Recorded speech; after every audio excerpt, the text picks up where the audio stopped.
Hi, and welcome to North London TV, Series 2, Episode 1. I'm Steve. And I'm Roseanne.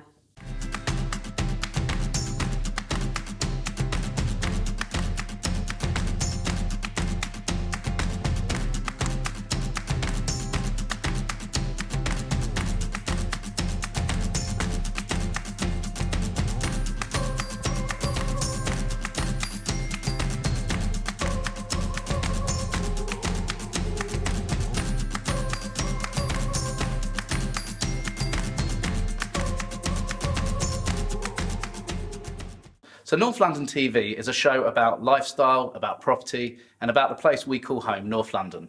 So we were both raised, grew up, and both have families in North London. So the show is all about the lifestyle and the world we live in.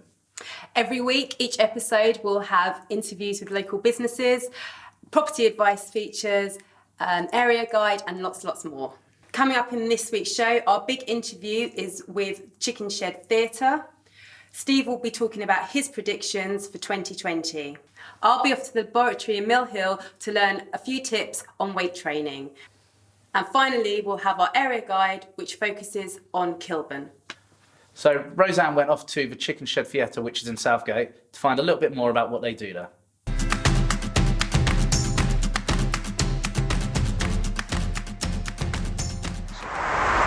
So I'm here today in Southgate in North London to talk to Johnny Morton from the Chickenshed Theatre. Let's go inside. Hi Johnny, thanks very much for agreeing to talk to us today. No problem. So tell me a little bit about the Chickenshed. Why and how were you set up? Well, Chickenshed's really been going since about 1974. Right. It's sort of been based in North London. But actually, the theatre you're in at the moment, we actually got in 1994. We put in a lottery bid, and we were lucky enough to get some land donated to us by Enfield Council, and we've been here ever since. So yeah, we raised £1 million to sort of build the basic thing about it, the basic framework as such, and then we've been here ever since. And what sort of performances do you offer? And well, you probably know we're known as like an inclusive theatre company, so we welcome anyone from different backgrounds, people with disabilities, all people coming to work together. So we produce theatre that mainly caters for young people, and that brings in the sort of local people coming into the theatre, and sort of being really proud of having Chickenshed in their environment. And what other things do you do? You obviously put on shows and performances for the local community. We like to think of ourselves as a really like thriving community hub, which is really lovely to have in Cot Fosters. So we sort of run jazz evenings. We've got sort of a baby Tales from the Shed for 0 to 5-year-olds. We have sort of comedy going on. So really, we'd like to bring in all people within the community to use the facilities here. And do you offer any educational courses or teaching facilities? Yeah, no, absolutely. So what we do during the week, we offer a BTEC, which is a further education programme, which is sort of worth 3 A-levels, and also we run our own degree programme, so we have. During the week, we probably have in the region of about 300 students coming in and out of the building, which is great because it has that young energy coming in all the time. And your students are heavily involved with the performances? They're really lucky in terms of that, because actually they become core to the work of what we're doing here. Interestingly, when we first started, we sort of kept the education work sort of separate from Chickenshed's work, and we thought, wow, what are we doing? This is crazy. They're part of it. So that's really key. So we introduced the students being part of the work here, and that sort of then has developed over the years. So you've been based in North London for a long time now. How would you say things have developed and changed? Well, I've been in sort of this area since I was born, actually. So I've been really proud of seeing actually the sort of how Cot Fosters and North London's really developed in terms of not only the environment, but offering so many people different opportunities. You've got great schools around here, all the amenities. You've got the tube station that takes you into London in, 30 minutes, and you're in the West End. So it's a fantastic place to live. And of course you've got Trent Park as well. So you've got the fact that you're so close to London, but actually you're so close to the countryside. And do you think that's the reason why the Chickenshed has maintained its popularity over the years? Yeah, I do, because I think what we're really able to offer is a real diversity of people that are coming into the area, which is really, really important. You know, just down the road you've got one of the wealthiest areas in the world in terms of per square metre of what it's worth, and yet you've also got people from different communities all coming to work together, which is really important, because you don't want segregation in society. You want everyone working working together. Absolutely. And what's your response or the feeling of the local community about the Chickenshed? Not just your audiences, but people. Yeah, I think people are really proud of it. I mean, I think we get called by Enfield Council we're the jewel in their sort of what's the word? The jewel in the borough. Yeah. And so I think people really identify with this. And of course That's a big thing. It is a big thing, and it's something to be really, really proud of. You know, we really celebrate that. And also with the education work, we're seen as a sort of a blue flag for that. You know, we're Ofsted inspected and all that sort of stuff. We can get outstanding and something to be really, really proud of. So I think we've always got an open door to everyone. So I think people do. In fact, I was just speaking to a lady downstairs who said, I've just come in for a cup of coffee. So, you know, everyone feels that they can come into the theatre any time. And how far would you say your audiences for your show stretch to? Oh, I think London-wide, even further than that, you know, out into the counties as well. Yeah. Because what we offer here is so special and so unique that actually people really want to come celebrate. So can you tell me a little bit about the performances you've got coming up in for the next year or so? Yeah, absolutely. So we've got a really busy, thriving theatre. So we obviously offer this thing called Tales from the Shed, which is for our 0 to 5-year-olds. We've got a season where we're looking at monologues, which we're doing in our studio theatre, which is a much smaller space for people to go into.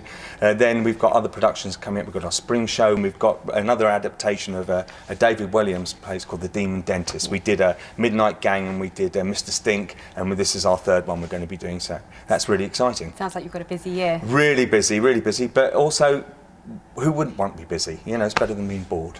Well, I wish you luck for many more years to come. I mean, we'll definitely be coming back to see some shows. And thank you very much for coming to see our work. Thank you. Thanks so much. Pleasure. Right, that was me talking to Johnny Morton, and now we're back to the studio. So that was really interesting, Roseanne. It's amazing. I've always heard of Chickenshed, but never really understood what they did or who they are. Yeah, well, I've grown up in North London, so I used to go there as a child, and now I take my 2 girls there. They do really fantastic work and fantastic shows. It's great. They do for all ages and cater for all types of people, don't they? They really do. Right, on to our next item now. Next up, we have our property advice piece, and Steve's going to be talking about his predictions for 2020. So people keep on asking me, what are my predictions for 2020? So here we go. So as you can imagine, last year wasn't the best year for anyone in property. A lot of people just kept their plans on hold because of Brexit, because of the election, and just purely the uncertainty in the market. Well, hopefully that looks like it's all gone. And based on what's happened in the first few weeks of the year, it's really picked up. There's been more valuations, more instructings, and more people thinking, I'm ready to go. So even our numbers of people looking to register with us has gone up. So on that basis, I think it's going to be a very strong year. Prices will probably start going up towards the end of the year, but I think it will stay pretty steady, but demand is going to increase and the actual transactions are going to go up. So if I was thinking about moving, I'd be doing it sooner rather than later. There's nothing there to stop it politically, or the climate should be good now for the next couple of years. So if you're thinking about moving, now's a good time. So it's so nice to finally hear a bit more positivity. Yeah, it's been a hard few years, I think, for the whole property market. So hopefully, moving forward now, it should be positive. Fingers crossed. And talking about fingers crossed, I hear you've been at the laboratory in Mill Hill again. I have. You've been doing a bit of weight training. Much needed, I think. Let's see what that's all about. So today I'm here at the laboratory in Mill Hill, and I'm going to be doing some basic weight exercises with personal trainer Lauren. Okay, so as you know, exercising is a really important part of our daily routine. So we are going to be doing today 3 different exercises targeting the full body. Great. So the first one, we're working our upper body. Okay. So we're going to pick up the barbell. Yeah. Start with our feet about shoulder width apart, nice soft knees. Okay. We're going to bring the bar up to our chest, nice overhand grip. When you're ready, you're going to be engaging your core and pressing your hands up above your head, finishing in the air, coming back down and up, keeping your core engaged throughout. Nice, slow and controlled movements. Okay? Great. My turn. So when you're ready, nice overhand grip, picking up the bar. Lovely, good. So knees nice and soft, slightly bent. Bring the bar onto your chest, excellent. And when you're ready, pressing up above your head. Good, making sure you're finishing above your head, not in front. Lovely, come back down, nice and controlled. Good, nice deep breaths, keep your core engaged. Lovely, good, and back down onto the top of your chest. Good, and straighten the arms completely in the way, that's it. Lovely. Great. Excellent. Okay, so second exercise, working our legs. We're going to be picking up the dumbbells. Hope they're not too heavy. No, you'll be all right. Okay, like little shopping bags. Okay, great. Starting with your feet together, back nice and straight, chest up. You're going to be stepping forward and dropping your back knee down towards the ground. Pushing off the front leg and bringing your feet back together. Okay. Alternating sides, so then stepping forward with the other leg, back knee comes down and pushing up. Okay, let's give that a go. So Okay, same again with your core, nice and engaged, back nice and straight. A little bit bigger again for me. Good, back knee comes down, excellent. Pushing up, good. Let your arms hang so that they're nice and straight. Good, one more time on the other side. Lovely, coming down. Good, and back up. Excellent, and relax, you can pop the weights down. Great. Lovely. That one's harder than it looks. What are we going to do with this? And final exercise is working our core. Okay. So we're doing something that we call the plank. Okay. So you're going to be coming down onto the mat. Yep. Forward onto your forearms, taking your legs out behind you, you're balancing on your toes. You're looking for your body to be nice and straight, so hips come down, and you're going to be engaging your core, taking nice deep breaths and holding this position here, okay? Not one of my favourite exercises, but I'll give it a go. Okay. Okay, so coming down, lovely, onto your forearms, good. Feet go out behind you, body nice and straight, drop your hips, lovely. Good, keep your core engaged, take nice deep breaths, and we'll hold it there. How long? Let's go 5, 4, 3, 2, and 1. Lovely, Roseanne, you can relax. And that's enough. Brilliant, excellent. Well done, so those are 3 full body exercises that you can do at home, in the gym, That's wherever great. you've got weights. So now you can all try that at home now. Thanks very much, and back to the studio. So that looked good, Roseanne. I thought you'd been looking a little bit more buff. Yep, those 4 times I lifted those weights made all the difference. You know what I say? Every journey starts with a footstep. Thanks. And those 4 weights become a bit more, and you'll be like, "Rrr." Like you, No, sound not quite, advice. not quite like me. So next up we have our area guide, and we're going to be talking about Kilburn. Hello, it's Kishan and I'm a North London property expert, and today I'm going to be talking about Kilburn. Kilburn is a part of northwest London, and what I love about Kilburn is that it's closeness to Hampstead, Camden, Regent's Park. So the way where it is situated is a very central location, yet still being suburban. The good local amenities are, as I said, you can walk down to Regent's Park within 20 minutes, and also you're a very stone's throw away from Camden. West Hampstead and Hampstead Heath and etc. are very, very close by as well, so you've got a diverse range of local activities to get on with on the weekends. So in Kilburn, you will find old Victorian townhouses or terraced mansions. So these type of properties have the large ceilings, they're absolutely stunning, and we're seeing more and more of those come into the area. Some are being converted into flats, so you'll see the average price for a 2-bedroom flat there creeping around the 600s. A 3-bedroom house around there, well, majority may be a bit larger because they are the large townhouse, Victorian style properties. You're looking at well in excess of £1 million. There's some parts of Kilburn which are considered like West Hampstead and W6, where you will see these prices creep up well in excess of the 1s, 2s and maybe even the 3 millions. What I love about Kilburn is all the amazing local amenities. I mean, Kilburn High Street, the wide range of restaurants, coffee bars, bistros, as you're finding there nowadays. I mean, that you won't eat at the same place twice in a week, I can tell you that.